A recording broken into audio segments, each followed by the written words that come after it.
All right, sorry I got cut off last time. My computer was about to die, so let's finish this rest of this up. Okay, so the question number 12 says, imagine the relative intensities of the mass spectra in the read this box represent the number of particles in the sample. Theoretically, how many magnesium ions were detected by the mass spectrometer?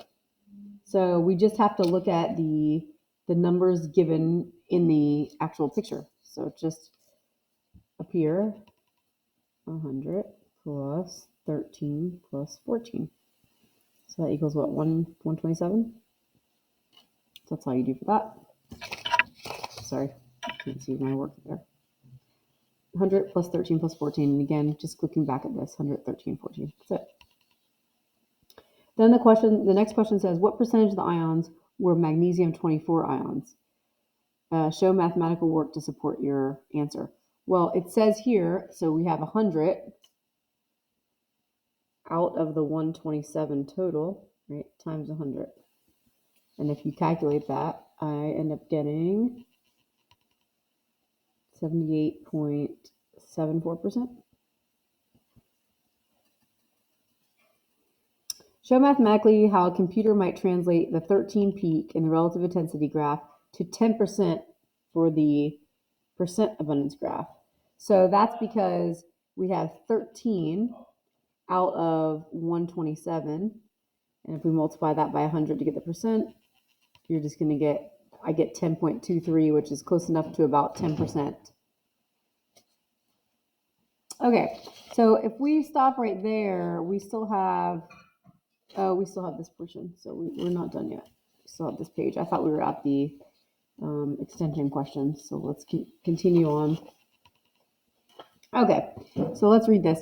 The process of ionization inside a mass spectrometer is quite violent. There are several methods of ionization used in industry, but many of them remove electrons from the atoms or molecules by high energy particle bombardment.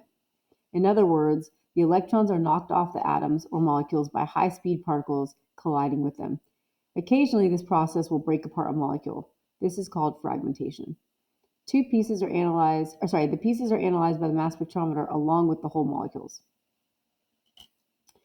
This, again, this is, remember I showed you on the PowerPoint, the drug test and then what they showed on their graph.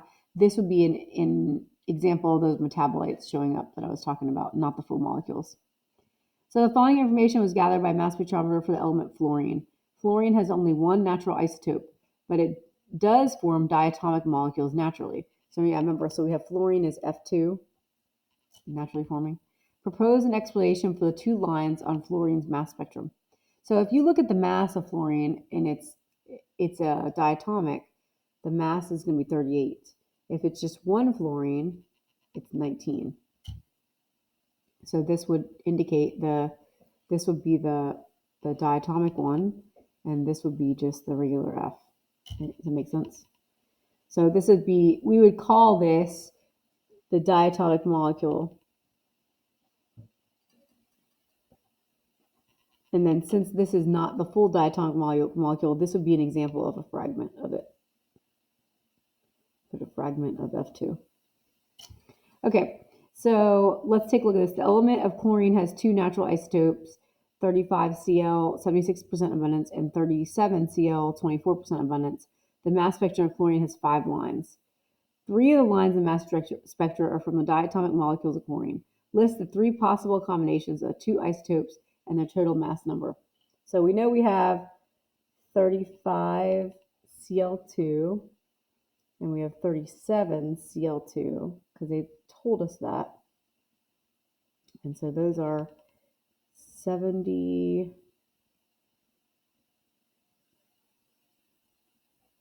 and 74. And then an average of the two would be another one. An average would be 72. So that'd be another one. Okay, so that would be possibility of those 3. Explain the remaining 2 lines in the spectra.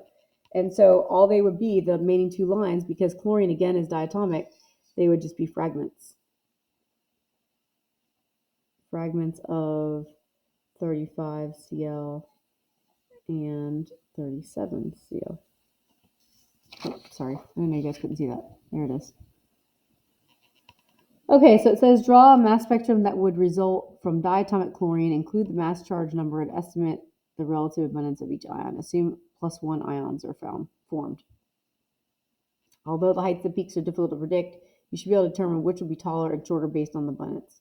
So we'll make our graph again, and we'll make this is our mass charge ratio. So m-z. And then over here, we're going to have relative abundance.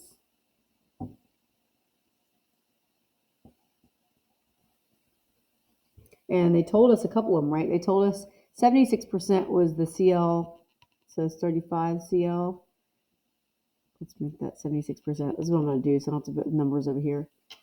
And then I know that the 37 CL is going to be 24%. Again, just because they said it up here. They said in their problem. See that? And then I know that I'm going to have some peaks, like we just said from this part. I'm going to have a peak of at the 70, at the 72, and at the 74. And probably the most common is going to be the double of this one, because this has the highest peak. So this is probably going to be high. And again, I'm just kind of doing random numbers for that. That'll be the highest. And then the next most common would be the average, which would be, let's just say something like that. And let's just make the next one the lowest, something like that. Again, these, we're not really supposed to be able to figure out what these are with the information we're given, but just like around what values they are. So they can vary. Okay. Okay, so now we're on the extension questions, and we're not really to this ionization stuff yet, so I don't want you to do those. What I feel like might be a good idea for you to do, let me see, possibly this one, but I might wait, and we might do it in class. Yeah, that's fine. Let's wait. You don't have to do any extension questions, okay? What I'd like you to do is there's a handout I've left for you to work on, and it's some practice questions with the mass spectroscopy.